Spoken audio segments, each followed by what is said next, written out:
Well, hi, everybody. Welcome back to Speed Tips by Bob and Chad, episode number 70. Seems like it just doesn't seem like we've done 70 episodes. I mean, it's kind of went by pretty quickly, and I was pretty impressed when I seen when you said episode 70. I'm thinking, God, we've done this quite a bit. So this Yeah. is pretty exciting. Nice to see all of you guys out there, and we're all ready for questions and whatever we can do to help. What's new and exciting at Weir's Machine, Chad? Well, fresh off a trip down to Springfield to the Midwest Speed Expo. That was a good weekend down there. Great to see the people down in UMP land there, and had a good time. We debuted our new Ultra Force. Our manuals now have the move to start function. So we dropped that Facebook video last week, and the new manual with that move to start is really an awesome machine. You can store four corners, center to centers in there, and automatically go to the position you want to go to, and then set the load, and then hit the unload button, and it takes the pressure off the assembly, so you can go right to the car. So that was a huge step for manual machines. We had to raise the price just a little bit to get that automation in there, but they went up $200 to 4,000 from 3,800. So, but it's definitely worth the $200 if you've ever used a machine and know how big of a pain in the butt it is to bump that switch and try and get as close as you can. So we're excited about that. Working Awesome. on getting the catalog done. So hopefully we'll get that thing in the mail next week. We've had a lot of issues with the file there. So if you need a catalog, or if you're not on our mailing list or never ordered from us, shoot us an email and we'll get you a catalog out here in a week or two. Awesome. Well, that sounds good. Well, I was talking to a customer today about that new load machine, and I told him, I said, well, I'm not totally sure what the price is going to be, but I'm pretty sure Chad said somewhere around 4,000. So I'm glad I hit that on the head. I'm totally confident he's going to buy one. I don't know if he's going to buy it direct through you or buy it through us or whatever. I'm not totally sure, but he's definitely going to get one. I would assume he's probably going to get that here in the next couple months, the way he sounded. So, so that's exciting. And I told him it had a lot of new features to it, and that it was a pretty cool machine. So glad I halfway knew what I was talking about there. Yeah. Man, we had a busy day today. Swear to God, today was like the Monday after Daytona 500 or something. I was just totally amazed at how the phone rang nonstop, and it was kind of to the point where by the end of the day, everybody looked like they'd been run through a ringer. It was pretty intense, but they shipped out a lot of packages, so Austin did a great job. Cool. Okay, let's see. Dan Patch. This car won the car that won two of the B feature or B mod A features at Lovato had a looked like a 60-pound chunk of lead strapped underneath the slung bar on the left rear, as how they were could mount it. Also, the right front tied down. Your thoughts? Well, I'd have to say if he won a couple races, it must not be too bad. That's a pretty good indication that he's got, stuff going on. I don't know if I really have an opinion. I mean, that right front tie down, that's giving that's yeah. I mean, we're seeing that in stock cars and B mods, really locking that front end down. You can run the car a little bit tighter that way and still have it turn. The adage used to be that we were concerned about the fact that if we tied the front end down, it would hurt traction off, which it still, in certain racetracks, it will hurt traction off. But anything that's got momentum or anything that's got speed to it, man, you up your corner speed so much that what you might lose off the corner, you pick up so much more speed in the middle of the corner that you don't notice what you're losing off the corner. Now, a stop and go type of deal, yeah, that tie down right front maybe might be a little bit more difficult to have, but we're seeing it. Like I said, we've seen it a lot. Like a racetrack like Boone, that works pretty good. Places like that, that's got speed, works pretty well. Luke, how much positive rear spring table do you recommend for an IMCA Northern Sport mod? Well, we've always tried to run right around an inch.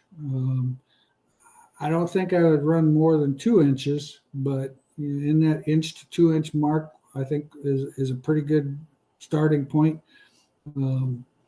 Keep in mind, sometimes we get the spring table a little bit confused in the fact that when we're running a real soft left rear spring, that springs compress so much that in a static situation, that spring table looks all out of whack.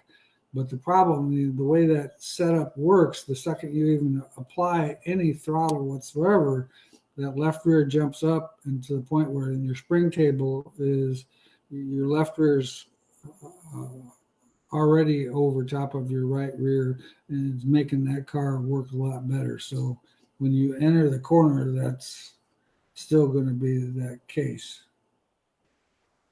What's your thoughts, Chad? Yeah, I definitely agree with that.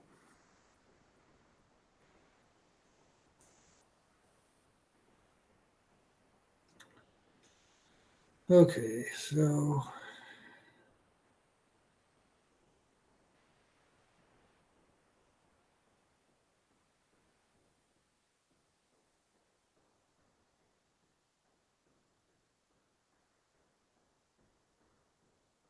Are you there?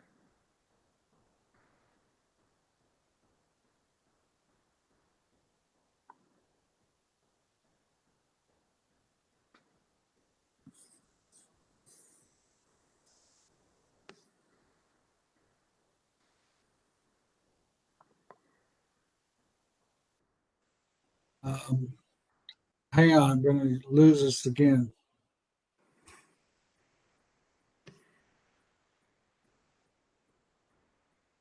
I might have to have you read the question above the one I can't. Aaron is the first question I can see. So Tim, you don't see Tim then? Nope. What is the recommendation for rear percent on a sport mod, and is it with the driver or without? You disappeared again.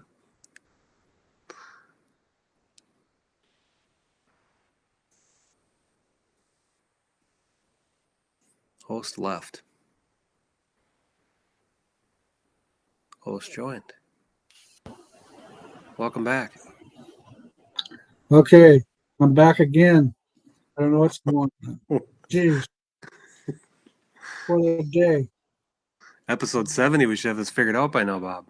Well, you would think so. And I even restarted the computer and it did everything like I normally would. Okay, Tim, what's your recommendation for rear percentage on a sport mod?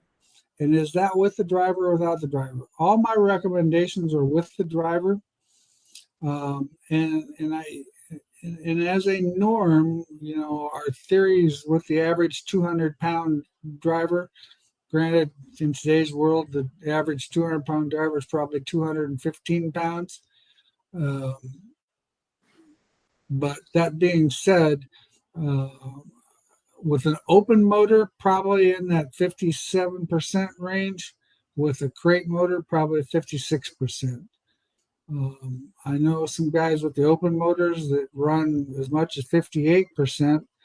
You got to be a little careful with rear percentage, depending on where you're racing and if it's a stop and go type racetrack versus a momentum type racetrack. A momentum racetrack, you want to run a little bit less rear percentage. A stop and go type track, you probably a little higher rear percentage. But as a rule of thumb, like I said, a crate motor around 56%, open motor in that 57%.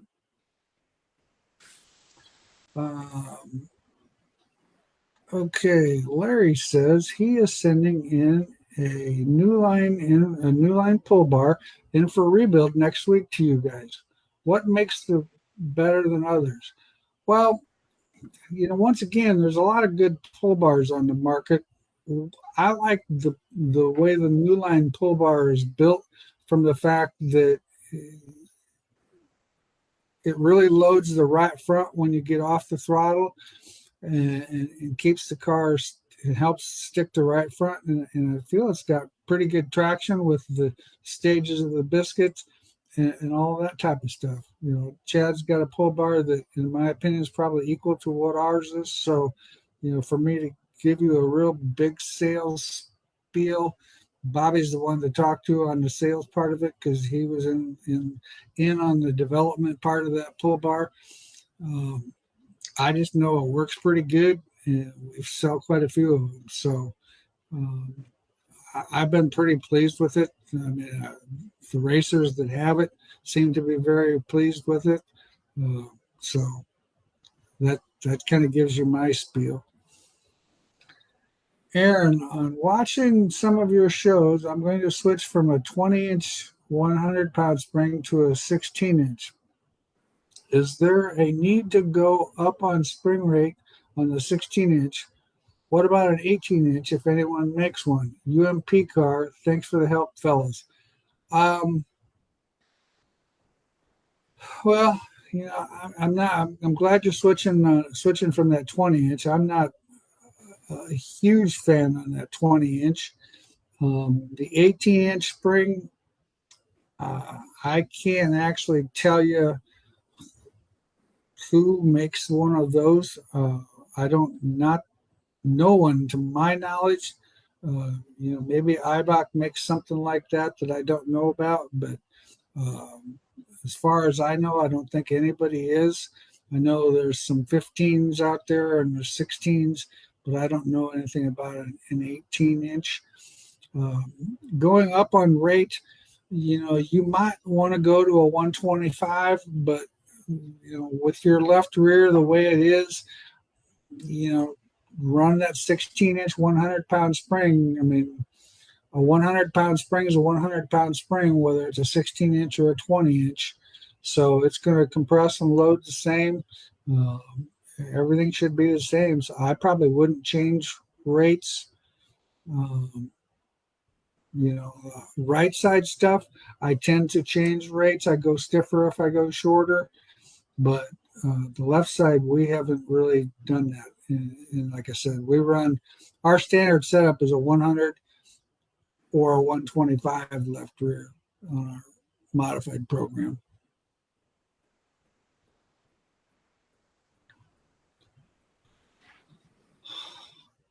On rear 4-bar suspension, how much bar toe is ideal?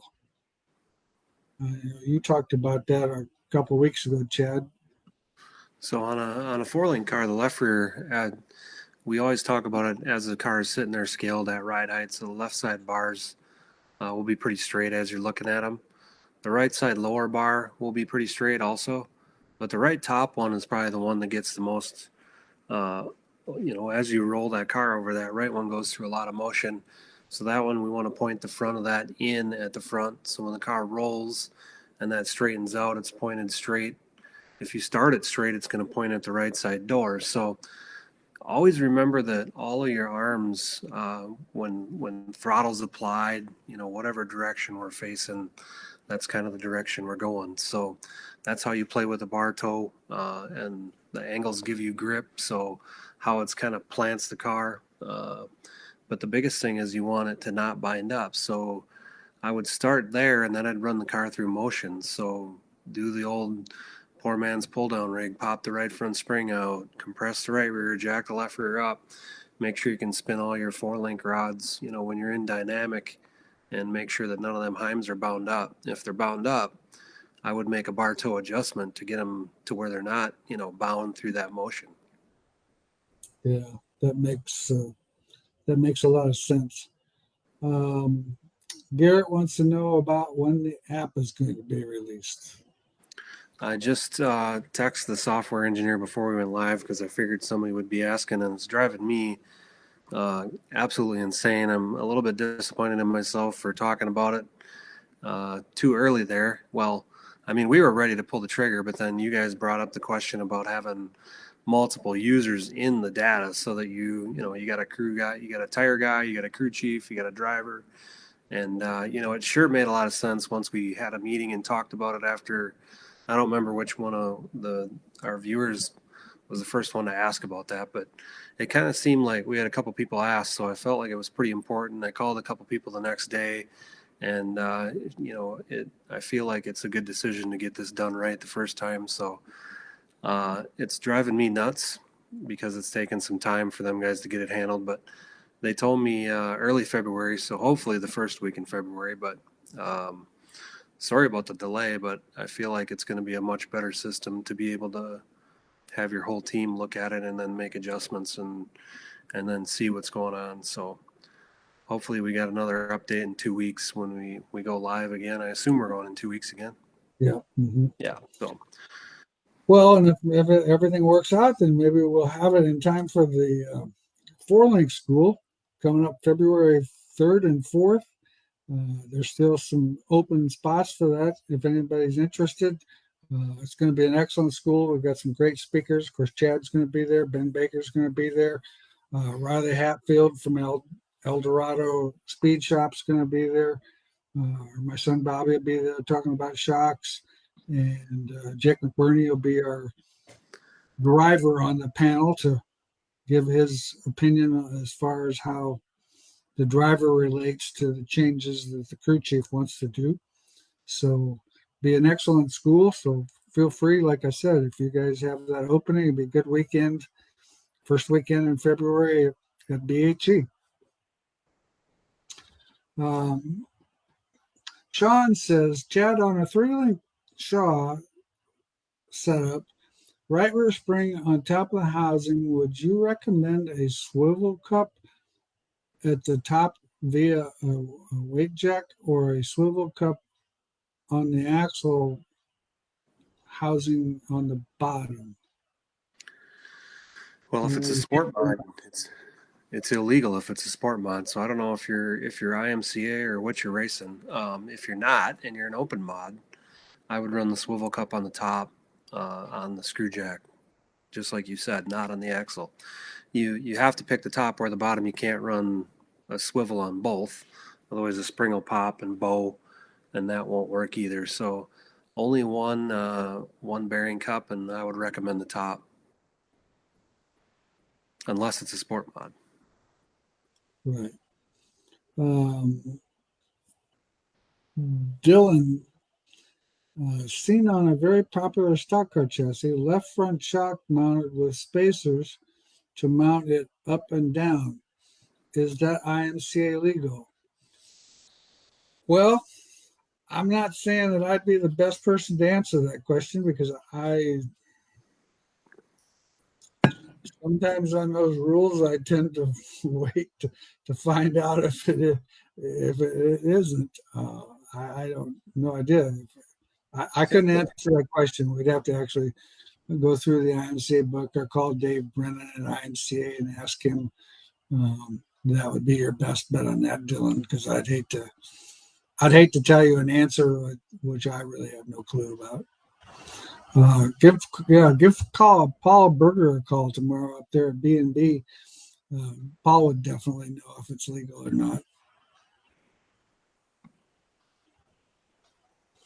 And maybe somebody that's listening here would pop in and tell us if it's legal or not, because I'm not really sure. Scott, IMCA Northern Sport Mod, would you recommend a 13-inch left rear and an 11-inch right rear spring? No, I would run the two 13s on the Sport Mod with the drop cup on the right rear. Would be my choice. I think that works out pretty good. The 11-inch spring is a little finicky. There's not a whole lot of travel there. And I don't know. It just seems like there's just not enough spring to make the car respond like I think it should sometimes. The 11-inch spring tends to make the car very tight. gives it very, of course, it makes the spring table real low on the right side, so it sticks to the right side quite a bit faster. To me, now there's guys that are running it. I'm not saying it's not worth trying, but from my experiences, I still would run the two 13-inch springs with the Weir's drop cup on the right rear. How much left rear do you think a factory stock needs using a metric frame?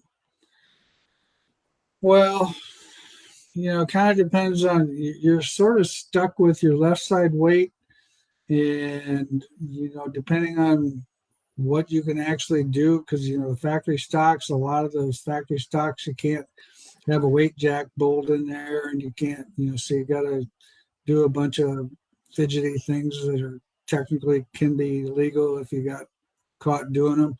But 150 pounds of left rear bike would be what I would suggest. That OEM rear suspension seems to like that 150 to 200 pound range. I don't know what you can run for springs in your factory stock as far as the rules go, but if I could, I would run a soft left rear spring that's taller, like a 16-inch left rear spring. But most of the factory stocks, you have to run the actual factory stock springs, so you'd have to check your rules. Cody, make sure to buy Weir's made in USA, not a copy knockoff brand. There are some copies of some stuff. You got to be proud of that, Chad. People think you're doing an excellent job, so they try to copy that stuff. That stuff used to really piss me off, but anymore, it's kind of like, well, it's flattery, I guess. Imitation is the highest form of flattery. It We don't really is. pay attention. We don't pay too much attention to the competition. We just listen to our team and our people and do what we do. Well, you got enough to do that way, let alone worry about what everybody else is doing. You got, there's not enough hours in the day to worry about what yourself's doing anymore. I mean, it just seems like as busy as everybody is, you don't have time. Definitely not made in China, though. Yes. Gage, first year in IMC hobby stock, any setup tips? The biggest setup tip I could give you, Gage, is come to our hobby stock car school. It's the weekend after the Daytona 500. I think it's the 24th and 25th. That is the best money you can spend, especially if it's your first year in a hobby stock, going through and sitting through that class for 2 days. You will learn so much, and there's so many tips that you'll have, and you'll go home with a big notebook full of information. And I can't stress enough that would be my setup tip to tell you, Gage, because of course there's so many setup tips. We've got a guy that works for me. He runs a sport mod now, but he ran a hobby stock for a few years. So he's kind of our resident hobby stock expert. His name is Braden. If you've got any questions or anything about hobby stock type stuff, he'd be the one to give us a call at BHE. But I'd highly recommend that school. I can't stress that enough. That we've got veterans that come to that school year after year just because it kind of refreshes their memory of things. And each school, even though our format for the school is pretty much the same, and a lot of our information is very similar, it's still you always pick up things that you missed the time before. So I can't stress that enough. Cody says, Gage, if the radiator cap fits, the rest of the car will. There you go. And Chris says, as long as it's welded when you set. Got it.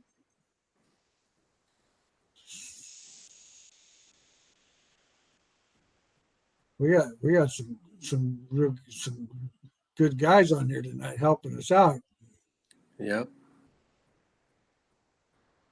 Mark, tell me about the left rear brake floater attached to the cage or not.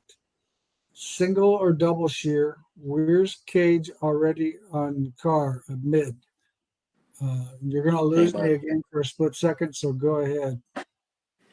So the brake floater, when you're running the arms separate, obviously that's a little bit less influential than when you clamp the brake portion to the cage. It's when you clamp it to the cage, you're going through the 4-link rods, and then you're also influencing the spring and the slider or spring and shock if you're coilover behind. So it gets the car up faster and it gets on the right front a little bit harder. So it's a little bit more effective than the brake floater arm. You can definitely influence the brake floater to act a little bit more like that with more angle and lowering the arm down on the axle side of it. So I would recommend like a shorter track is where you would be clamped to the suspension cage. And then on a big sweeping track, you'd probably want to go back to the brake floater.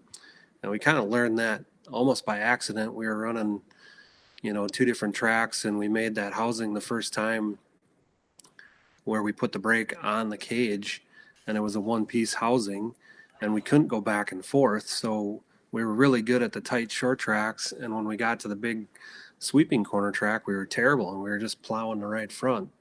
And that's kind of when we developed the split cage there. Darren Duffy was running the brake on the cage, and he was going to, I can't remember now if it was really good at Marshalltown and it was terrible at Vinton, but anyway, short track would be, you want to get turned in a hurry, so on the cage would be really good, and a big sweeping track would be back to the brake floater. It's one of them things where if you're going to run it all the time, you almost kind of got to retrain yourself how to brake and not use as much pressure, when you're on a big sweeping track, so you don't bury the right front. But it's a little bit more tunable when you have it on the brake floater. When you're on the cage, it is what it is, because you don't ever want to change your upper 4-link rod angle. So that would be the main determining factor. The only way to calm it down then is to take upper bar angle away, and you really don't want to touch that once you get the car set. So that's kind of the difference between the two. Let's see here. Dylan, that's what I thought too. Must not be an IMCA car or just haha pictures. LOL. Had like 3 spacers to be able to adjust it. Travis, who's going to be on your panel for the stock car class? What's the benefits of switching to a 62-inch rear end on the stock cars? Okay, the first question is we're going to have Mike Nichols is going to be one of our panelists. Paul Berger from B&B Chassis will be one of our panelists. Troy Jarovitz will be one of our panelists. Troy's a good stock car racer, so that he'll give us a part of the driving part of it. And my son Bobby will be part of the panelists for shock absorbers and that type of stuff. And he's worked quite a bit with the stock car guys this year, so he's got quite a bit of stock car knowledge. And the 62-inch rear end, moving that left rear out seems to give the car a little bit more traction up off the corner. So we've had good luck with that 62-inch rear end. Some guys haven't liked it. I know. I know Paul Berger says that some of his customers weren't real happy with it. But the cars that we worked with last year all had that in it, and I've been pretty pleased with the performance of the car with that in it. Any information on the new style right front Swift spring? Sorry, Bill, I have I'm not knowledgeable about the Swift products. I have no knowledge to be able to actually give you any idea. We sell Eibach, Hypercoil, and Landrum, And that's about the only three brands that I can give you any actual information. We don't sell the Swift products. Anthony says, thanks, Chad. Got some homework to do. Sean wants to know what apps we were talking about. He missed that last show. So we've developed an app that we're trying to get launched, but it's basically your race team at the palm of your hand. So it'll be on your phone or an iPad. It'll handle all your maintenance, your measurements, your parts list, your race day notes, your setup book. You can set up multiple cars in there, so the guys that run a stock car and a modified can put multiple classes and multiple chassis builders, however you want to do that. But you can build as many cars in there as you want. It has a trackside tuning feature. So you click if you have a late model and you're loose sand, and it tells you recommended adjustments. So just kind of an all-in-one collaboration of, the last year, me and Bob and 3, 4 of our friends talking about what to do and how to do it, and trying to make the ultimate one-stop knowledge center for your race team in the palm of your hand. Um, Larry wants to know how much angle in the pull bar do you recommend? Also, pull bar center of the car or more to the left of the chassis? Depends on what motor you're running. If you're running more of an open motor, maybe to the left's not such a bad idea. 15 degrees is what I've always.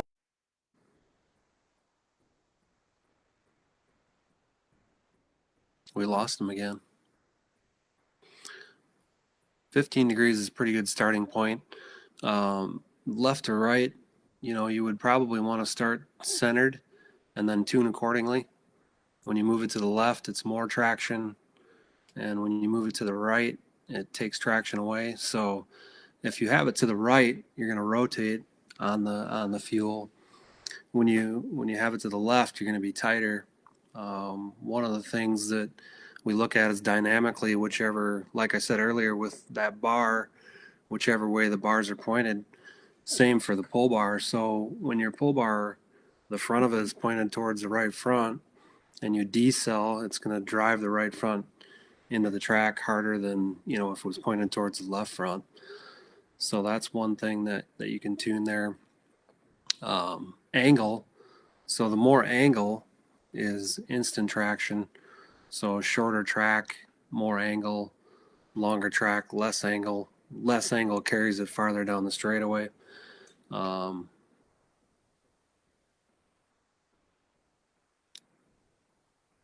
That's about it with that. Bob must not be hitting the right buttons tonight. Not sure where he went this time. One thing with the pull bars, we talked earlier about his bar, my bar. I mean, there's a lot to be had for what you feel. So I say it's mostly driver feel on the rate of it. You're gonna have more. You'll gain more by location than you do rate usually. But the spring bars seem to be doing really good. So his combo spring bar, my combo spring bar, they kind of made a comeback and have been pretty solid.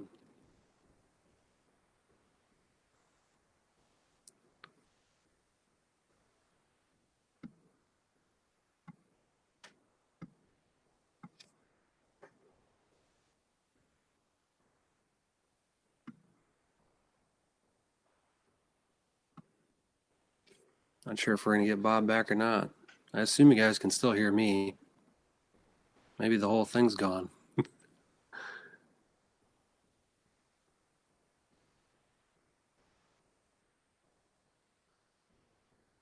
Sean says we're 3-link, but I'm not sure. Oh, so yeah, the app doesn't matter. Inside the app there's a place to build late model, modified, B mod, and stock car. So a lot of options there, and just a big knowledge center for your race team.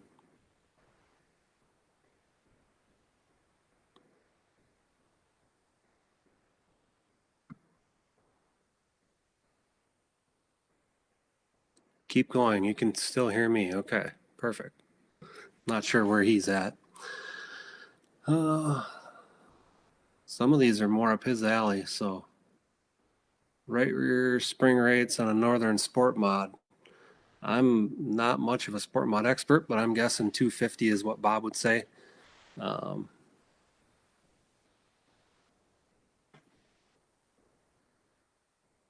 Scott, we have both sides on 13-inch springs. What was that about the spring table? Yeah, so the spring table, having them both the same and doing it with the cup. The biggest thing is when you change them springs, if you have a 16 and a 13 and a drop cup, you're going to have a lot of spring tables. So too much spring table tends to have that car flop over and really influence that right side. And when you overpower that right side spring, then it gets into kind of a loose tail, so you got to be careful with the spring table. If it gets too much motion, you're going to need more spring right there to hold the car up. What, do you keep hitting the wrong button or what? Well, it's when I take this arrow and go down, it doesn't like that. It locks the computer up. So what's causing that? I have no idea. But it has to do with these questions. Okay, I probably missed some questions, but I'm just going to go with this one, and we'll have to come back the next time. I rambled through a couple of them. I handled the pole bar one, and the 3-link Sean was a 3-link. Right rear spring rates, I wasn't sure. Northern Sport Mod, I said 250. I tend to go with a 225 most of the time, a 13-inch spring. If we go with an 11-inch spring, we'll probably run that 250, but the 13-inch springs, the 225 seems to be. And there's something to do with the Be Live program that's just not. Because like I said, I even started fresh. I restarted. Maybe I should just read the questions tonight. Oh, poor Bob. Adam says, "Hey, Bob and Chad, thanks for all your info and help. See you Friday morning, Bob." Thanks, Adam. I know he's excited about this weekend. It's sold out, another sold out class. It will be live, so if you're 2-link and you're thinking about going, you can still watch it online. You want me to read the questions so you stop hitting that button? That might be a good idea. What You can arrow up and down with your arrow keys to move that also instead of going over there with your mouse. At least you can on my side. I can too, unless it locks up. We'll try it with that. Okay. Did you do the one with Dean where the recommendation for the right front spring? No.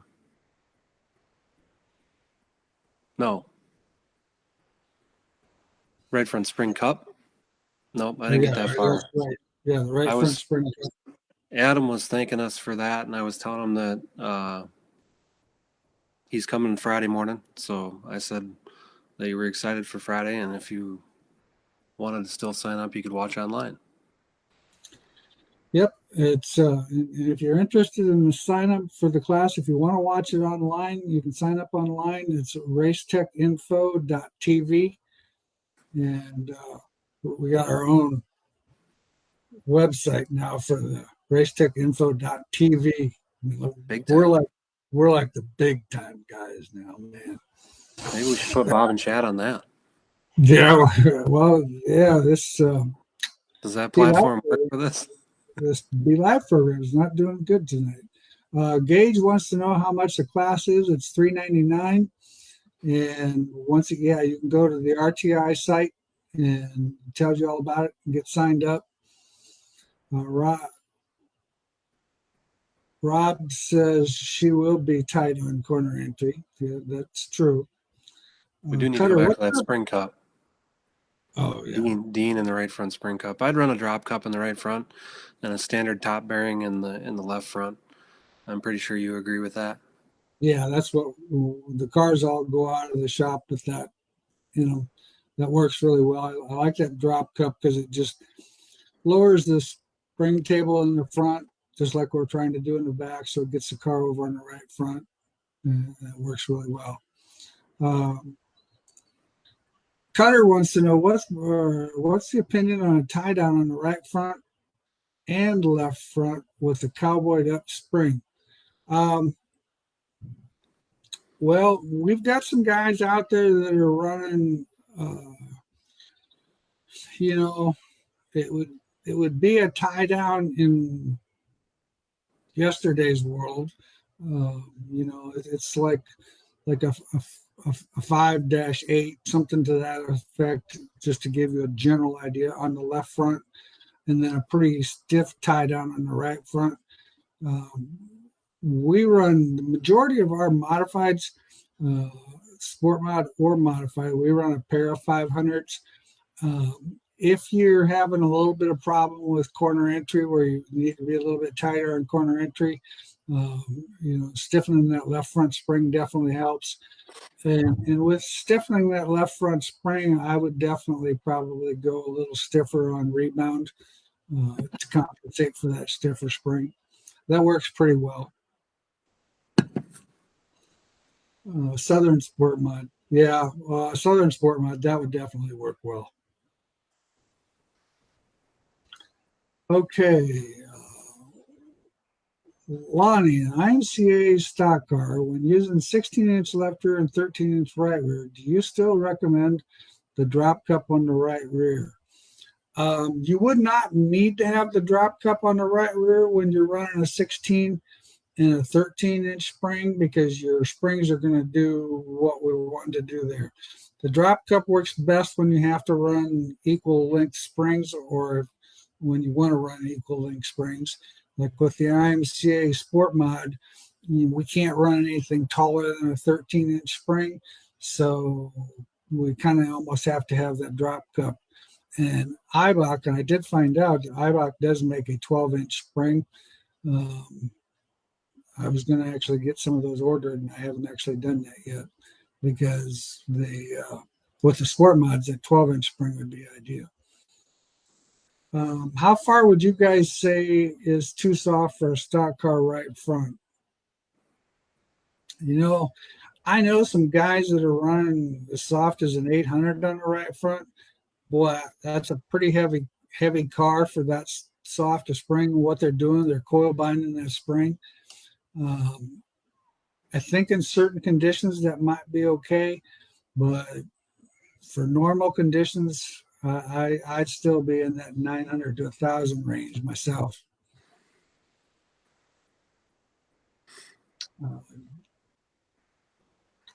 Bump. How far would you guys? What do you suppose he means by bump? Yeah, I asked if they could hear me. I think they were just saying keep going, and that they could hear me. Okay.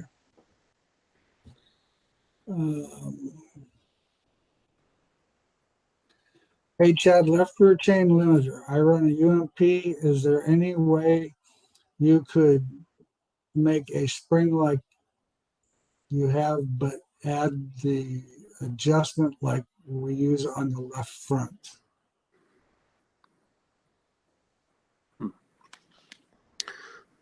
Well, I mean, on the left front, we use the same. Or yeah, I don't know if you're talking about the quick pin style versus a can style.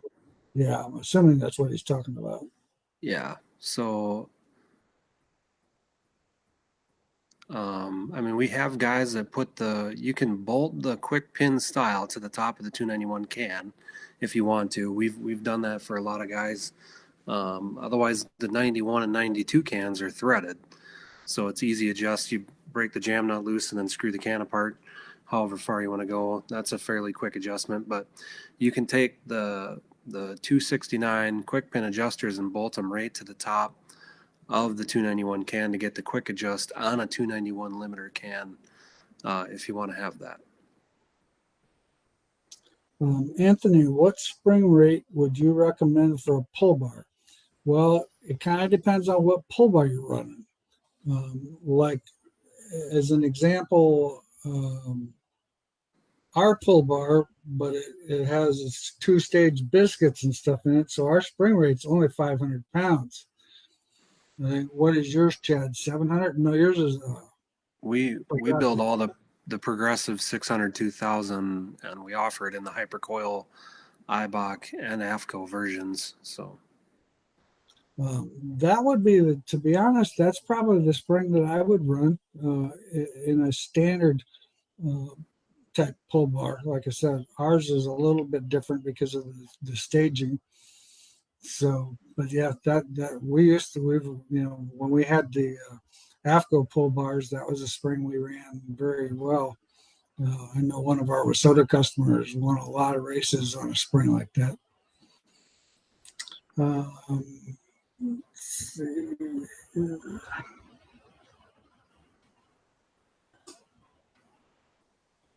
Mod lights will not be on that application. The app that Chad's talking about, if I'm not mistaken, has B mods, sport mods, stock cars, late models, and modifieds. mod light coming in the future. Okay. Yeah. We would just need a chassis builder's insight on how to tune them babies. I'm sure it's a little bit different than what we do. So it's definitely something that, as we evolve the app, like we evolve any product, there's going to be additions to it. So obviously we've got some midget guys already talking about it.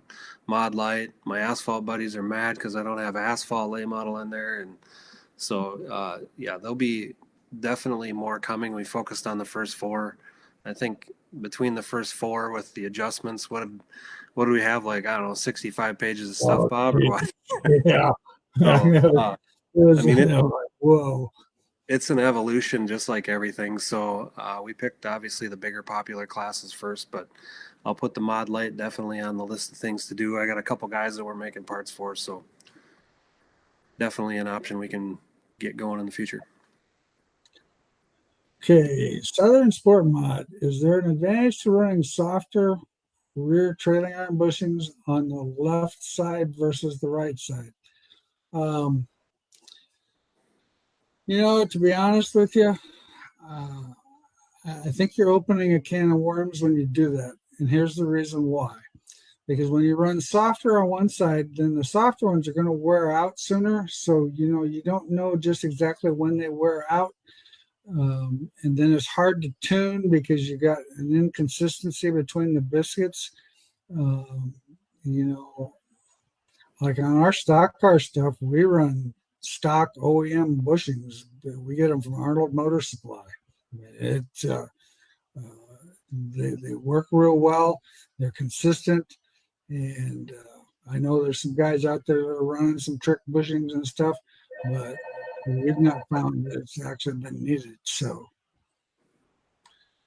Brandon, we have a Weir's 404 on our left rear and right rear stock car.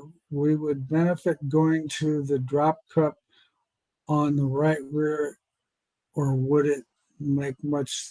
Would it have much been on the swivel things? So if you're gonna run the 404 cup on the left rear, not swivel, and the swivel cup on the right rear, I don't think it'll be a huge difference. I would always run a swivel cup if you have the opportunity to run the swivel cup, and I would always run OD grab with the Torrington bearing if you have that option available. So your left rear cup isn't necessarily terrible. I mean, I would put the bearing in there, and that'll work probably just fine. If you want to convert that to a bearing cup too, that would work. And I know it doesn't. We haven't had this question in a while, but why would you run a bearing cup and the Torrington bearing? But the 5-inch bearings displace the load. The center bearing just does the articulation of the angles. So that's why I would run both. If you're going to run the same height springs, I would run that drop cup in the right rear. If you got your spring packages are all, like a 16, 13 or whatever, then I probably wouldn't put the drop cup in like we talked earlier on that sport mod application. So again, getting too much spring table is going to over influence the right rear and overpower the spring and going to eventually turn into a skate. So you can have too much spring table in the car and too much motion. Trent wants to know about hobby stock springs and shocks. I tell you what, once again, I'd highly recommend giving BHE a call tomorrow and talk to uh, Braden about that. He can definitely get you dialed in on the springs and all that. The hobby stock, as far as I'm understanding, the they run like an 1,100 pound left front and a 1,300 pound right front, and rears a 175 and a 150. The shock absorbers, you'd need to actually be. I couldn't actually tell you what the shock absorbers on those hobby stocks are. I'm assuming they're very similar to our stock car stuff, but give those guys a call tomorrow. They can definitely tune you in a whole lot better than I can, because I just don't remember what they told me about the hobby stock stuff. So I apologize for that. Larry says I must be on AOL dialed in. Well, I tell you, trust me, I was thinking that myself there for a while. I'm like, what the heck?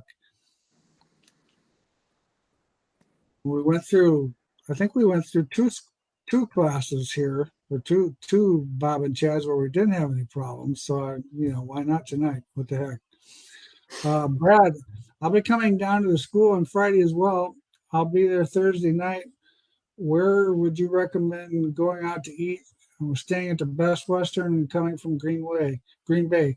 Well, we've got a lot of places that are really good to eat.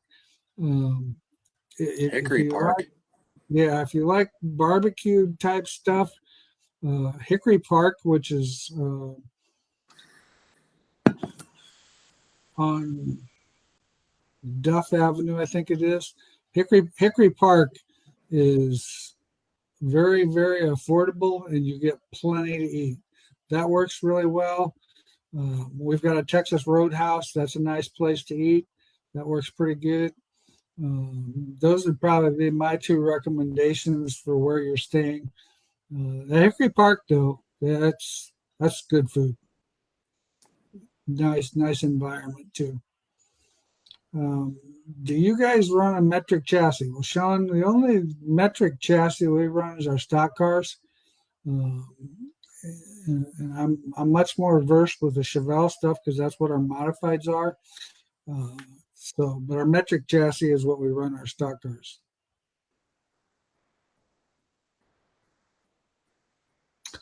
Jim says the BHE pull bar is great. No issues with traction ever. Well, thanks, Jim. Thank you. So run the pin adjuster above the spring. Well, I mean, I wouldn't run a spring in my limiter. My own opinion there, but on a limit chain, when you're pulling on the limit chain and you're going down the straightaway and it's extended and you're pulling on that spring, springs store more energy, just like the pull bar. The springs store more energy. So when you let out of the fuel and you relax that chain, it's going to try and pull the car down. That's why we like to run, the foam, the pucks like you would run in the pull bars, the neoprene style stuff. The springs, we generally don't like to run those on the left rear limiter because when you let out of the fuel, pulls the left rear of the car down, car instantly wants to go right. So not a huge fan of that. I would maybe recommend looking at a foam or a neoprene bushing there, which we have, and we can put in whatever can you have. So it would just be a quick little adjustment there to change that out if you want to try it. Jake, when running stock mount front shocks, what durometer upper bushings would you suggest?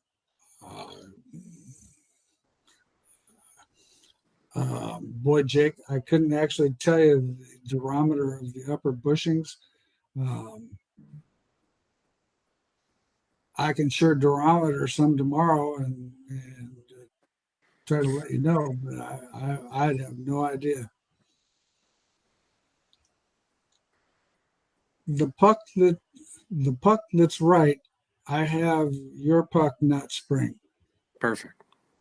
Good to go. All right, we got 5 more minutes before we're all done for the day. Once again, want to make sure, remind everybody about the 4-link school that's coming up. Like I said, that it's going to be an excellent class, and the stock car school, definitely going to be an excellent class. Great speakers for both classes. Going to be a lot of information, a lot of fun.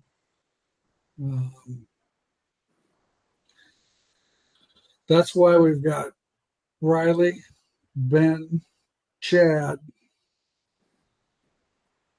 because Bob and Bobby aren't that much fun, but those 3 guys are quite a bit of fun. Oh,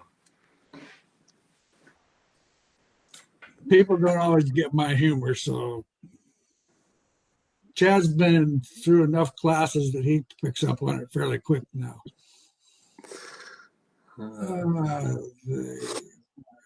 Chad, what mod-like parts are you making? we're working on a climber style pinion mount. Awesome. Gallagher, Jake Knapp Stock. Cutter. What's the name of the app Chad's talking about? It's called Circle Track app. So it's the Facebook is live, website's coming, app's coming. If you follow the Facebook page, then you'll know immediately when it's ready to be released. And once that's all done, once again, the amount of work that Chad and those guys have put into that deal is phenomenal. But it's a phenomenal product. I mean, it's definitely, once it's available, it's going to be a must-have. I mean, there's so much information. Like I've told some of my customers, they need it. It's going to be $99. That's still the price. Yes, sir. It's going to be $99. And even if you don't, well, I don't know if you'd use all the stuff that's in that app, because there's so many things in there that just putting data in there. And like I tell those guys, I said, when you have a question, you can pull up your phone and click right there, and it's slick. I mean, it's the best product of that type I have seen.